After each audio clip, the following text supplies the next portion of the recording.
ஏங்க சொல்லுமா. இன்னைக்கு ஒரு நாள் மட்டும் கொஞ்சம் ஏத்த வீட்டுல போய் படுத்துக்கிறீங்களா? ஏங்க இல்லங்க, இன்னைக்கு ஒரு நாள் கொஞ்சம் ஏத்த வீட்டுல போய் படுத்துக்குங்க. அவர் ஊருக்கு போயிருக்காருங்க. தப்புமா, அது தப்புமா. நான் பண்ணமா, நான் போக மாட்டேமா. ஐயோ, அவர் ஊருக்கு போயிட்டாருங்க, அதனாலதாங்க. எப்படிமா நான் எப்படி இன்னைக்கு ஒரு நாள் மட்டும் போய் படுத்துக்குங்க. உனக்கு ப்ராப்ளம் இல்லையாமா? எனக்கு ஒன்னும் ப்ராப்ளம் இல்லங்க. சரிம்மா, உனக்கே ப்ராப்ளம் இல்லைன்ற நான் போய் பத்துக்கிறேம்மா. சரிங்க, இந்தாங்க சாவி. சாவியா? ஆமாங்க.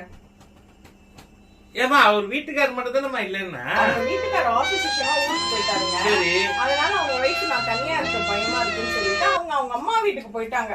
கொஞ்சம் நகை பணம்லாம் இருக்கான். வீடை பூட்டிட்டு நைட் இருந்தா சேஃப்டி இல்லையே, அதனால உங்க வீட்டுக்காரர் போய் தூங்குங்கன்னு சொன்னாங்க. நாங்க புரியுங்க, போய் படுத்துக்கோங்க. போச்சு.